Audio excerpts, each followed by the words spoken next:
with our Week 10 football show. Here we are. We're at the end of the regular season.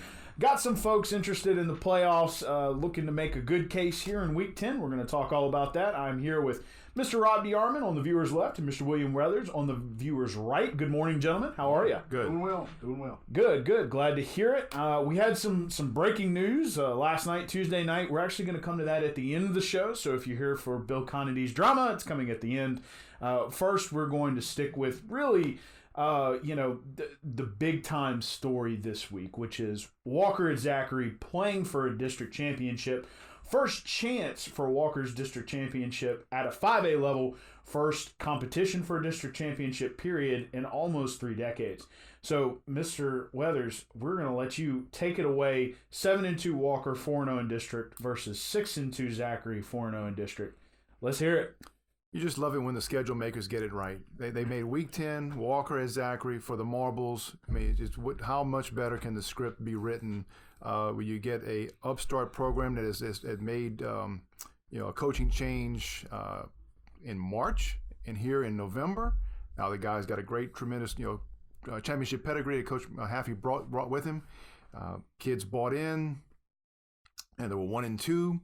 Didn't look good.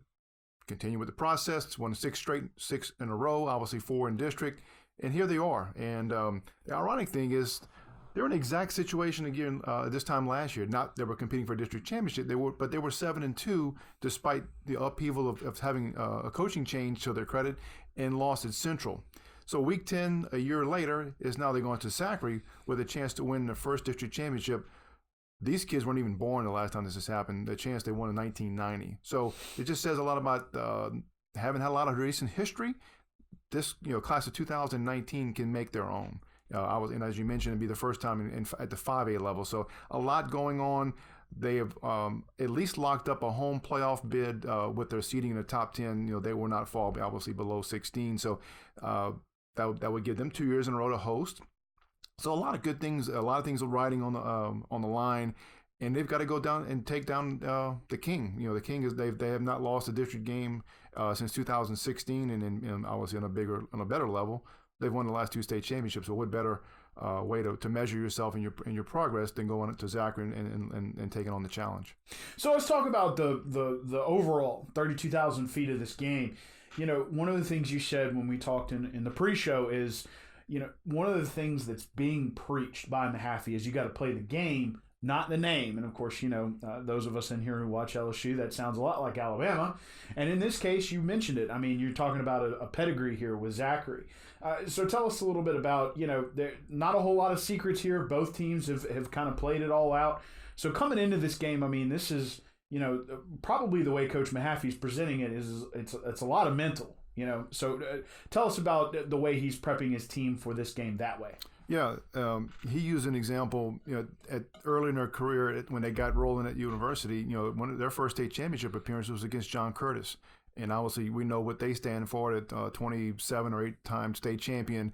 And a lot of times before you get to the game, or in that case the Superdome, you're behind 2 touchdowns, and you can't allow that to happen. You've got to prepare you obviously got as much chance to win as they do if you go out and play and put together maybe one of your better performances. But do not let the Z get in your way of that your focus and process. Don't you go out and you play the game, not the name. And that's kind of, I guess, it's the simplicity of it is just to go out and to play 4 quarters as good as you have, because they have been inconsistent at times on either side of the ball. If they put together 4 quarters of error-free football, I think he likes their chances. So, and let's get into that. Let's talk X's and O's. Big thing that came out last week was a better running game. And, something that they'll probably be looking to do is keep the ball away from Zachary. Over 300 yards and 4 touchdowns between that running back tandem, facing some size this week. So tell us a little bit about what Coach Mahaffey had to say offensively. Yeah, this is a position they wanted to be in all along, because Chad's always made a living running the ball, to set up the pass. And for the second time this year, as you referenced last week, Keandre Brown and Demetri Wright are healthy at the same time.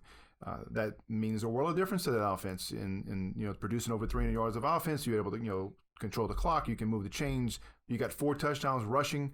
That takes some pressure off of Ethan and having to make plays with Brian Thomas. This to me alleviates that pressure and hopefully would set them up in situations where they're not having to throw and maybe I'm not think Brian Thomas is going to surprise anybody, but if they're able to run the ball and control the clock, and again, I'm not going to expect them to make a living doing that against a great Zachary front experience and physical, but to whatever degree of success they can have, it just makes for a better way of operating and to not behind the chains, things of that nature, converting on third downs, keeping the ball. And having those 2 kids healthy at the same time has been obviously a godsend going into week 10 and obviously going further. And talking about Zachary's big defensive front, one of the things that Walker did against Denham was mix it up. Blitzes, twists, that sort of thing in the front, put some pressure on Luke Lunsford, and they're going to be looking to replicate that here in week 10. So talk to us a little bit about their defensive scheme. Yeah, obviously quite a different challenge Keelan Brown presents. He's a 4-year starter. He's a winner in every sense of the word. 2-time state champion, he's made big plays in the biggest of stages. So this is nothing he's not used to seeing. But obviously Walker just can't let him sit back there and pick them apart. They can't let him whatever design run plays they have. R.J. Allen's a good running back. Chris Hilton is a world-class receiver. Jaden, I can't think of his last name. They've got an array of other targets. They've got to figure out a way, because they are undersized, to try to figure out how they can at least make them one-dimensional and maybe just keep, maybe try to keep, Keelan hemmed up, and whether that's blitz, pressure, containment, and try to figure out to slow them down, because they offensively have seemed to caught a little bit of fire. If you look at their scores, they beat Live Oak by 5, and Scotlandville played them to a 20-12 game, and Denham was there with them, to the end of the third, early fourth quarter. They have, but Zachary, to their credit, has evolved and have gotten better, and they beat Central, put them up over 500 yards and 54-34. So maybe Walker may be catching them at their peak. Talking about Zachary's where they're coming in, and they don't lose at home very often either. Yeah, and that's the last part of it. Taking the show on the road, got to be able to win on the road if you want to go to the Dome. So, huge game in Zachary for, as you said, all the marbles in District 4-5A. And, last thing we'll talk about here is, when we were finishing sort of our outline for these games, we're talking a lot about playoffs here. Right now, competing against Zachary, still, even with a loss, a good chance for a good playoff seeding. But a win really, almost gives you a lot of home field advantage. So did Coach Mahaffey talk to you anything about that? No, he didn't. But you're right. Depending on if there are no other upsets, they could set themselves up for 2 home games and maybe even a third if things fell right. So absolutely. They haven't won a playoff game in a long time. So being back at home, I'm sure they would have learned from last year's experience against Hornville, is that they just to be a year older and a year wiser and hopefully win or lose, there's still just some sense of momentum going forward, because you're going to be 8-2, 7-3, and Zachary was your last game. If they perform well, it would mean the world, I would think, going forward, that you can compete with the best teams in the state. It's West Monroe, Acadiana, Destrehan, So I would think that they can use it to their benefit, enhance their your power rating as well.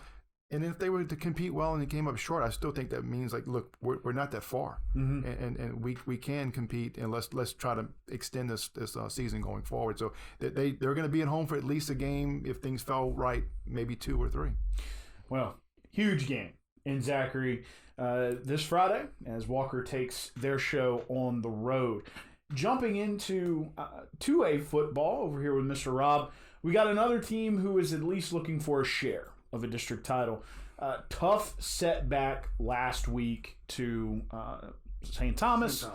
Momentum kind of got away from them on a little miscue and just kind of spiraled out from there. But also, because of the history between Springfield and St. Thomas, little kerfluffle, which has these guys operating from a disadvantage. So first, let's talk about that. Coming out of that Friday game against St. Thomas, there's a problem. You're going to be missing kids, but that actually got worse over the weekend. So take it away. Yes. When you come out of that game, talking to Coach Surpass, there's about 2.5 minutes left in the game. St. Thomas scores what appears to be the final touchdown of the game. And at the end of that play, there's a little fracas. So what you wind up with is, at the end of the day, 4 players from Springfield are ejected from the game, 1 from St. Thomas. So Coach Surpass sends the tape of the incident into the Hammond Officials Association. They look at it, and then they go back and look at it again with the Athletic Association, High School Athletic Association. At that point, Coach Surpass is thinking he might get some of his kids exonerated for their roles in it. It turns out they added 2 more kids for Springfield. So they're going into this game at North Lake. They're going to be down 6 players. What a twist. And so it takes on a new complexion. Bottom line, basics here, they're trying to just, hey, we're in this situation, and there is a possibility that if we don't win this game, we don't get into the playoffs. And we're just looking, they're in the lower 20s of looking at it this morning on the Athletic Association website. So they need to get a win, but it's going to be tough getting there. The thing with the St. Thomas game, you kind of touched on it. Springfield gets the ball, they go down the field. Coach Surpass had talked about establishing that run game, and they took it to St. Thomas on that first drive. They go down, they get a score, come back, and they had stopped St. Thomas on, it was a 4th and goal situation, I believe, and they throw it incomplete into the end zone. Springfield gets the ball back on the 10, and I think 2 plays later, they go to make a handoff from the end zone, and St. Thomas player falls on that loose ball. And touchdown, just like that. So, and I'm not going to say that was it, but for the rest of the night, Springfield did not make a stop. And I told you guys there was one spot where they lined up the point, 4th and 3. Springfield gets called for an offsides. First down, keeps the drive going. And that was a big thing. Ryan said, we just looking at it, we got to make stops. If you can't make stops, it makes it really hard to win a ball game. The positives was he wanted to, we talked about it last week, establishing that run game. Kobe Linares got back on track, and they were able to run that ball. So those are going into it, but at the same time, like I said, you're 6 players down right off the bat going in. Right, and, got to be a lesson here of you can't shoot yourself in the foot, especially when you have a chance to share a district title on the line. Especially in a small district. And that's the way I wrote the story. It was an opportunity, the opportunity missed by Springfield, and I think that's kind of the way they felt coming out of it too. So postseason on the line for them, as well as a share of the district title. We'll be keeping an eye on that. I'm sure they'll look to continue to run the ball against, as you described it in the pregame show, kind of a scrappy North Lake Central team. He North Lake is just. He said it's just a bunch of scrappy kids. Mm-hmm. They don't do anything. They run a 4-4 defense, and he said they're just really solid.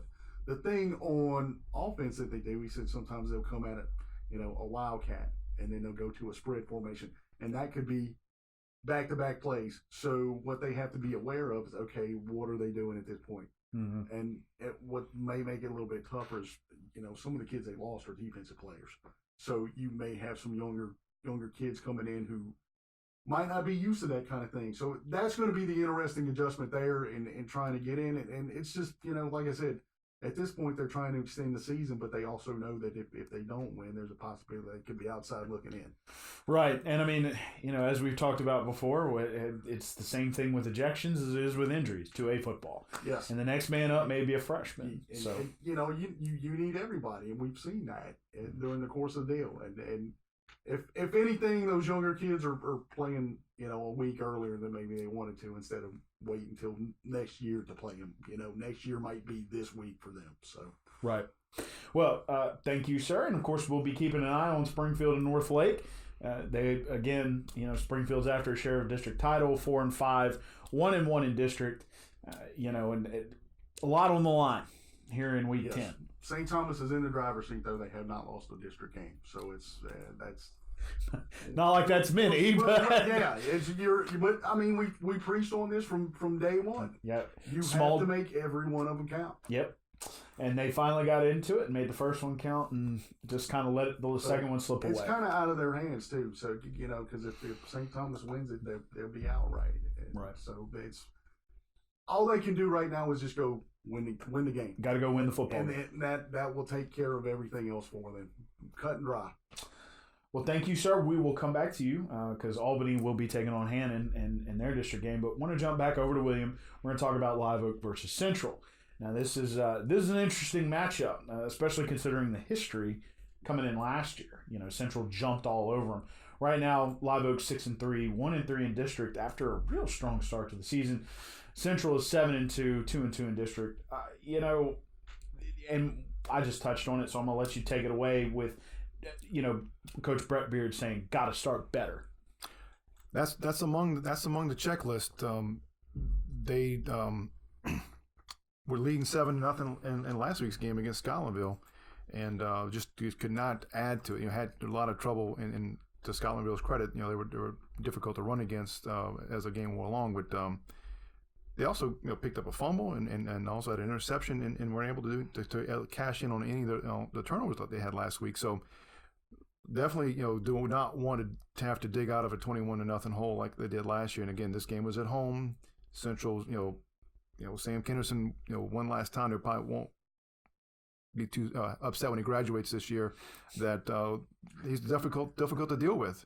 And Isaiah Rankins and Jonathan Swift are two speedy backs on turf. A lot to prepare for. I will say Central's got a lot to play for.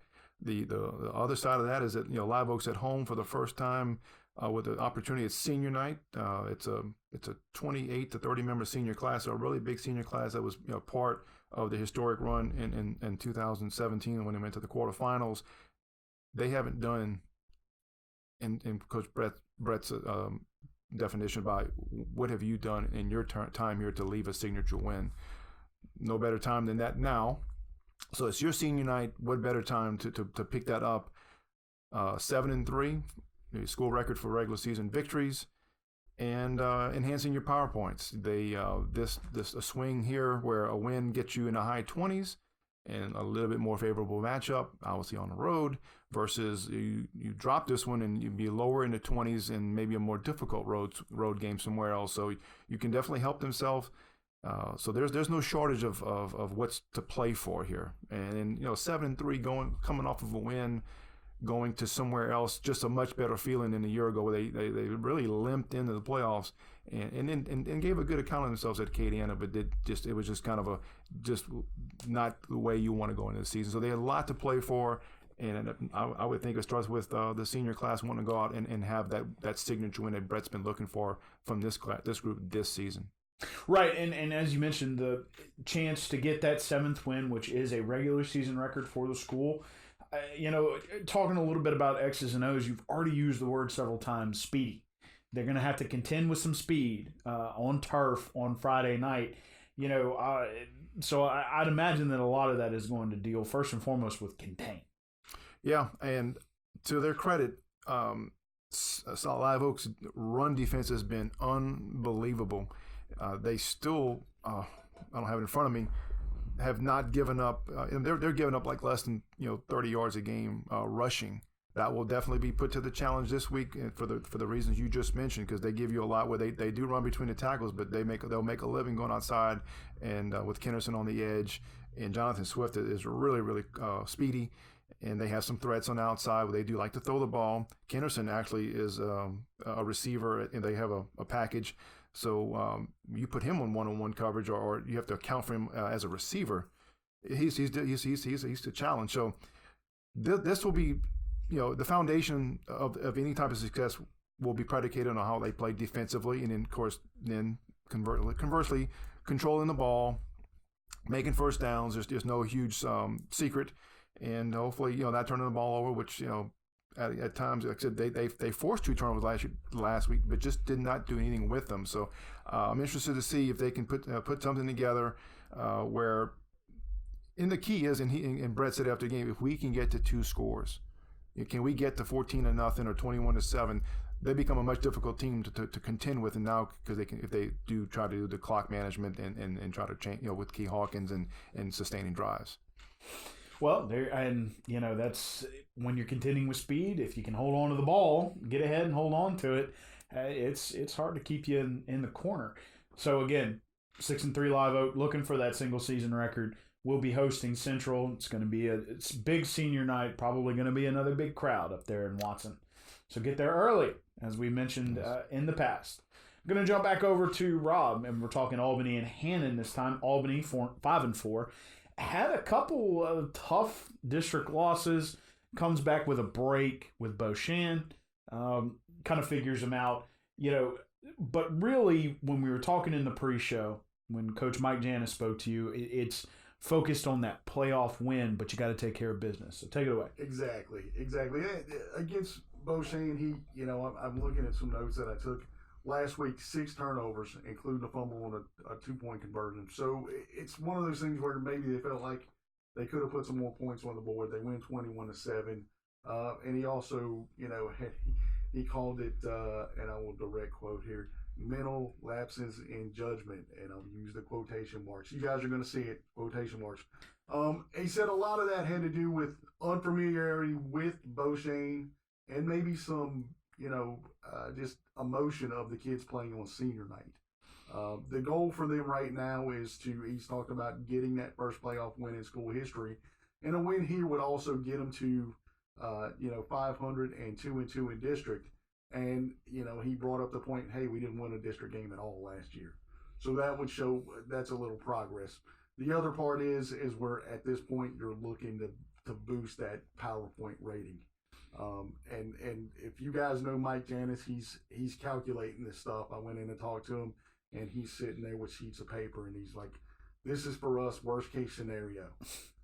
So I'm going to give Mike a plug here. If you guys want to call him for PowerPoint consulting, he nailed it last year. He nailed it. He knew where they were going Saturday morning, early Saturday morning as I was leaving the press box. Said, who you got? He told me, and then, later Sunday, he was right. So he'll nail it. So he's been paying attention. But the biggest thing is, like I said, is just getting a win here and getting some things going. Just felt like they could maybe do a little bit more against Beauchesne, and so, but they know going against Hannon, it's going to be the challenge is because they're so solid, they're so well coached in what they do, and so they kind of have an idea. He's hopeful that he said their running back has switched to quarterback now, but he's hopeful. They've seen some good running backs from Pearl River, LaRondes, so he's kind of hopeful that seeing that style of play will kind of help them going forward. Well, and you took the words. That was going to be my next sort of statement and question. They, 2 bruising backs, and now it looks like they're going to be, and maybe if they move the running back to quarterback, some design runs and things of that nature. So they're going to have to stay tough in the box. He says number 24 is the number he gave me, and I don't have the player's name here, but he said he is the key. And really good defense there too. It's just a solid all-around program, and if you guys have seen these guys play, it was another great game last year. We go to great games that last year Albany just doesn't come out on the winning, and they've got to go on the road. When I went in there, Mike had some of the players in there, and he was kind of discussing the seating situation at Hannon from the way they described it, and I've never been out there. Hannon has the opposite sideline, and there's no stands over there. So the stands are going to be behind Albany, and that is your entire crowd. Everybody, bands, cheerleaders, dance team, everybody. So the guys who had been there were trying to prepare the guys who had never been there. It's a different type of environment, and that might be something they have to adjust to.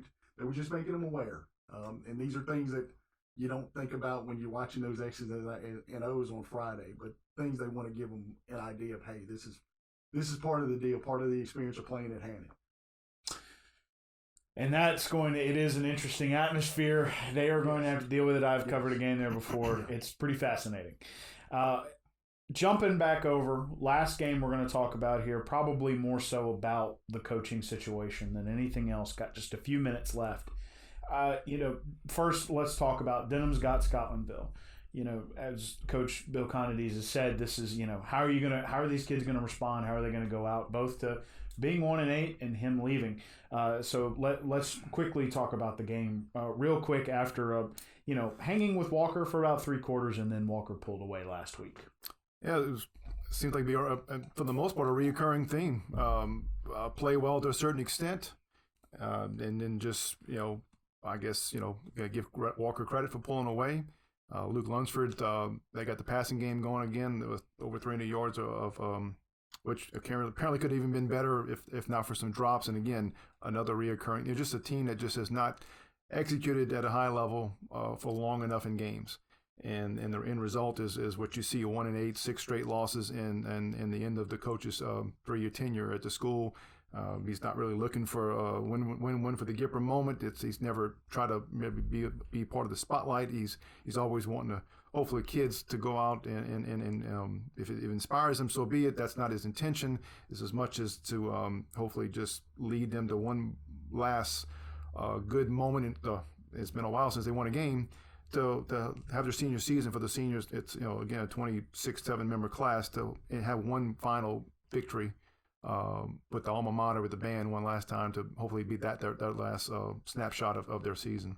Unfortunately, like you mentioned, after 3 years, this coach's his final game, there will be no postseason, and Denham will be in the market for a new coach for the 2020 season. Real quick, talking about Scotlandville, going to be a tough matchup for them. Walker just barely got past Scotlandville. It was a good game. And then Scotlandville topped Live Oak just last week. So it's not going to be an easy, go out and get one. Well, Scotlandville put up over 500 yards of offense at Walker, but turned the ball over 5 times. They lost at Zachary 20-12. They have been, in some cases, their own worst enemy, and you can see it. And I told Coach Larico, I said, you've got a nice team here, depending on their draw. As long as in that division, if you're away from, Catholic, Rommel, and Curtis, you might be able to win a game, and who knows what the matchups are going to be in the second or third game. But they've got a quarterback, Jesse Craig, was very impressive in getting the ball out fast. He had 6 or 7 different receivers they relied on. And then when they got a lead, it was 14-7, they ran the ball and kind of, and then spread in terms of being able to get the edges and use their speed on toss and pitches and things of that nature. And defensively, they've got some serious athletes. Jonathan Horton, who's a first year, he's a former basketball, he still plays basketball, but he came out for the first time as a football player. He's been getting D1 offers as the season. You can see a 6'5" kid with long arms, and he's a terror on the end. So absolutely, it's a difficult situation to go in with 6 straight losses, looking for some a ray of hope here. They're going to have to play very, very well and hopefully, again, and maybe lift up Coach Conides one last time. And, talking about that real quick, he did let you know last night, Tuesday night, that he would be resigning. We got about 60 seconds. I mean, just give us, there were a lot of factors that went into this, most of it being, his conversation with the principal. So tell us a little bit about what he told you on the phone. Yeah, and we did it in person. We had long talks on Tuesday, and he confirmed it. And tough couple of things. When you're 1-8, there's a lot of ways to poke holes in you. And he's never lived in Denham Springs, and apparently I guess there's some things that are kind of you're not a part of the community, and we don't see you, etc. So to some people, that means a lot of things in a community of this size. And when you're 1-8, it just went south. So having a 2-hour round trip commute, tough. Three kids under the age of 6. Wife lives. There was some parts of him, I think it was getting to the point where he would maybe have made a move on his part, because he wants to be a dad and a husband as well as a great football coach. And the decision came. There was a mutual. He felt like let's just move and go into separate ways. And not under the best circumstances, because you would never want to leave again. You go back, like he says, I go from a hero to a zero. They were right there with the Cade Anna last year with a chance to go to the quarterfinals, and now you're going to end with a potential 1-9 record, and now definitely not the circumstances that you wouldn't want to leave on. Well, and there was a lot of points in there, and one of the things he threw out in the story and talking to you is, he was hired by a different principal, a different administrator that has moved from Kelly Jones, who is now at the central office, to Wes Howard. Will be interesting to see where Denham Springs High School goes from here to look for a coach. Yeah, it'd be I don't know what kind of experience Mr. Howard has in picking football coaches, but he'll have a pretty quick into his tenure. He's only been there as his first year as a principal to rectify and get the guy he wants in to hope to lead them to the past experiences they've had in the Butch Wax era and under Drew. And to those of you who are still watching video, we do apologize. It cut off, but I didn't want to break Mr. Weathers here in the middle of talking about Coach Conides. So again, listed the reasons why he is out. Tough season, not the way he wanted to go.